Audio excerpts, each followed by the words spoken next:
Assalamualaikum warahmatullahi wabarakatuh. Perkenalkan, nama saya Puja Salabila, NIM 20046143. Saya adalah salah satu mahasiswa yang berkuliah di Universitas Negeri Padang. Saya di sini akan melaksanakan ujian tengah semester, yaitu Sejarah Indonesia Kuno. Jadi, soal yang pertama adalah analisis kenapa hubungan perdagangan antara India dan Cina berpengaruh terhadap Nusantara. Jawaban saya adalah hubungan dagang antara India dan Cina berkembang pesat dari Cina. India memperoleh sutra dan barang porselen, sedangkan India banyak mengekspor barang dari gading, tenun halus, dan barang ukiran. Hubungan ini pada mulanya berlangsung melalui jalur darat, tetapi karena jalur darat sudah tidak aman lagi, mereka mencoba melalui jalur laut. Hubungan dagang melalui laut mula-mula melewati Selat Malaka, yaitu jalan terdekat antara India dan Cina. Secara otomatis, perdagangan ini juga melewati kepulauan Indonesia. Dengan demikian, lambat laut, mulailah Indonesia terlibat dalam perdagangan antara kedua negara besar tersebut. Makin ramai perdagangan India dan Cina, makin banyak pula perdagangan India berkunjung ke Indonesia. Apalagi setelah mereka tahu bahwa Indonesia juga menghasilkan barang yang penting seperti rempah-rempah, kayu cendana, emas, dan perak. Di daerah sepanjang Selat Malaka mulai timbul pusat perdagangan. Di sana, barang juga dikumpulkan oleh para pedagang Indonesia. Kemudian diperdagangkan ke India.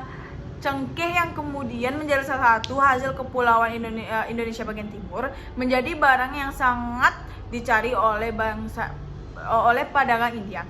Bukti-bukti yang ada menunjukkan bahwa pelayaran niaga melintas Laut Cina Selatan untuk pertama kalinya terjadi sekitar abad ketiga Masehi. Tetapi yang pasti pelayaran antara Indonesia dan Cina dimulai pada abad kelima Masehi. Hal ini disimpulkan dari kedatangan orang Cina ke Indonesia. Misalnya Fa Hisen, Huang Ning, dan Ai Tingxing. Sejak saat itu, hubungan berkembang menjadi hubungan perdagangan yang ramai. Hubungan dagang dengan India dan Cina telah menempatkan Indonesia di dalam jalur perdagangan internasional zaman kuno. Saya ingin menjawab soal nomor 5. Kenapa karakter kepemimpinan sangat mempengaruhi kejayaan kerajaan Sriwijaya di bawah Bala Putra Dewa dan korelasinya. Analisis saudara dengan permasalahan bangsa ini. Jawaban saya adalah Kerajaan Sriwijaya mengalami keemasan pada kepemimpinan Bala Putra Dewa. Dikarenakan sikap kepahlawanan yang dimiliki oleh Bala Putra Dewa adalah berani dan pantang menyerah. Ia melakukan perluasan dan penggulatan kekuasaan Sriwijaya dalam membangun armada laut, sehingga keamanan dan kesejahteraan rakyat terjamin. Raja Bala Putra Dewa dengan gigih membangun armada laut yang sangat kuat, sehingga tempatnya menjadi aman dan ramai sebagai pusat pelayaran di Nusantara. Tindakan itu bertujuan supaya jalur pelayaran di wilayah Sriwijaya menjadi aman. Dan dalam dunia politik, ia melakukan perluasan dan penguatan kekuasaan Sriwijaya. Namun, permasalahan bangsa ini ialah banyak konflik yang terjadi mengenai permasalahan batas negara. Bahkan ada hak laut atas negara kita diambil oleh negara tetangga. Kejadian menyeberang kapal asing juga sering terjadi di wilayah Indonesia. Ini disebabkan kepemimpinan negara kita tidak terlalu mengetatkan aturan sejak Menteri Perikanan dan Kelautan telah diganti, yang sebelumnya Ibu Puji Astuti. Karena kejadian ini membuat rakyat Indonesia berada di daerah tersebut tidak tenang dan merasa terganggu. Soal keempat adalah ada banyak faktor yang menjadikan kerajaan Sriwijaya menjadi kerajaan besar dan berpengaruh di zamannya. Analisislah beberapa faktor tersebut dari segi kehidupan politik, agama, sosial, budaya, maupun pengetahuan. Jawaban dari saya adalah yang pertama dari aspek sosial. Kerajaan Sriwijaya karena terletak yang strategis dalam lalu lintas perdagangan internasional menyebabkan masyarakat lebih terbuka dalam menerima berbagai pengaruh asing. Masyarakat Sriwijaya juga telah mampu mengembangkan bahasa komunikasi dalam perdagangan. Kemungkinan bahasa Melayu kuno telah digunakan sebagai bahasa penghantar terutama dalam perdagangan dari Jawa Barat, Bangka, Jambi, dan Semenanjung Malaysia. Pengaruhnya juga bersifat terbuka dan menerima berbagai kebudayaan yang datang. Setelah salah satunya adalah mengadopsi kebudayaan Hindu yang ada di India, seperti nama-nama India, adat istiadat, serta tradisi dan agama Hindu.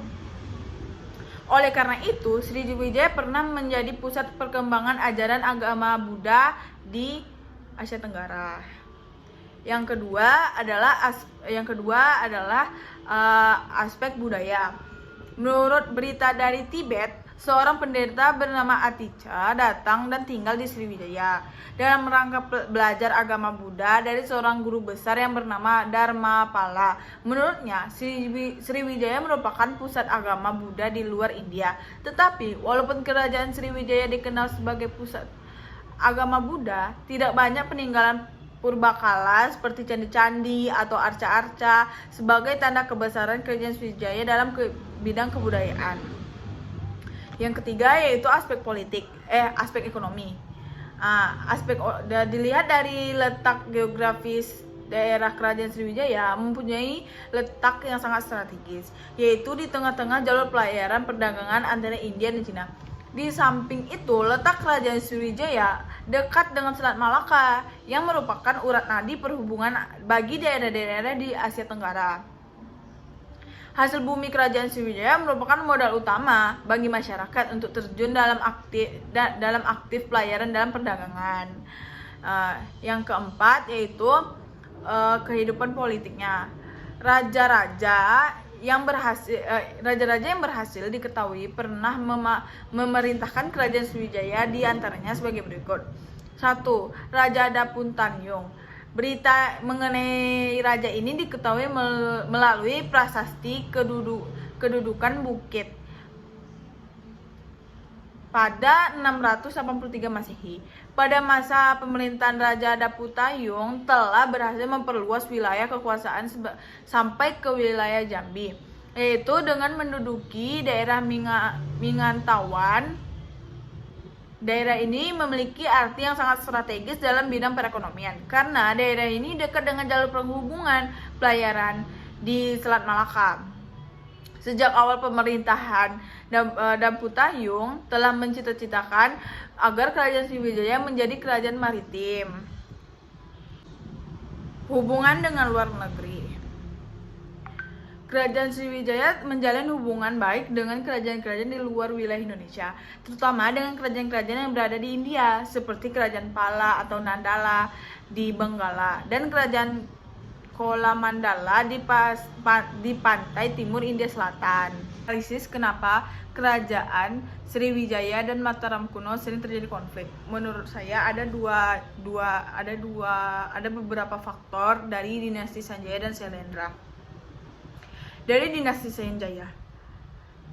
Dinasti Sanjaya adalah salah satu dari dua dinasti yang memerintah dalam kerajaan kuno.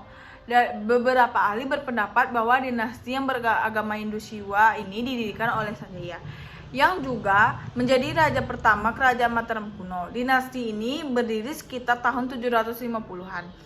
Berakhir seiring dengan keruntuhan Mataram kuno akibat bencana Gunung Merapi pada sekitar 900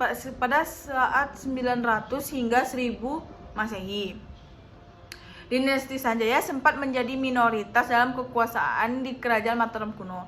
Di saat Raja Pikatan, putranya Sanjaya, menganut agama Buddha dan dipengaruhi oleh kerajaan Sriwijaya. Saat itu, kerajaan Mataram kuno didominasi oleh dinasti Sailendra yang beragama Buddha Mahayana. Keadaan berubah saat keturunan Sanjaya yang bernama Raka Pikatan menikahi seorang keluarga dari Sailendra yang bernama Pramodawardhani. memperoleh kekuatan politik kembali dan meraih kestabilan dalam kehidupan istana. Setelah itu, Rakai Pikatan bersaing dengan saudara Pramodawarani yang bernama Balaputra Dewa. Setelah memenangkan persaingan itu, ia dan dinasti Sanjaya memperoleh keadilan penuh atas kerajaan Mataram kuno, dan dinasti Sailendra harus menyingkirkan kerajaan Sriwijaya. Yang kedua, sesuai dengan dinasti Sailendra. Dinasti Sailendra adalah salah satu dari dua dinasti yang memerintahkan kerajaan Mataram kuno juga saat itu. Beberapa ahli berpendapat bahwa dinasti yang beragama Buddha Mahayana ini didirikan oleh Dapunta Hyung. Ia adalah menantu dari raja terakhir Tarumanegara, yaitu Linggawarman, dan ia juga menjadi pendiri kerajaan Sriwijaya. Pendapat lain mengatakan bahwa dinasti ini didirikan oleh Rakai Pikatan yang berganti agama, dan bahkan dinasti Sailendra adalah sekelompok orang India yang membangun pengaruh di Nusantara, terutama kerajaan Kalingga. Dari kerajaan Mataram kuno, dinasti ini berdiri sekitar tahun 671 Masehi atau 775 Masehi.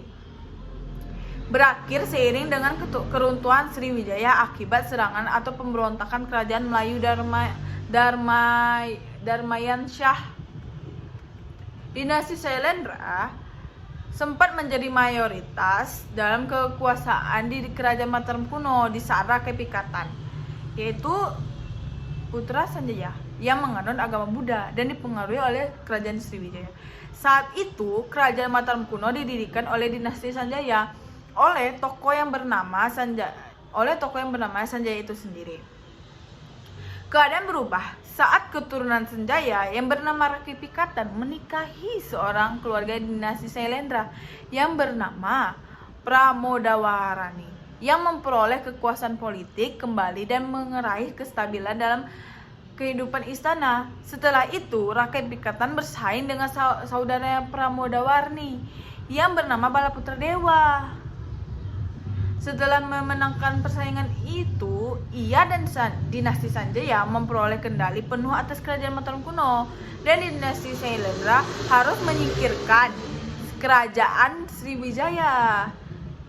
Sekian, terima kasih, karena hanya itu yang bisa saya jawab.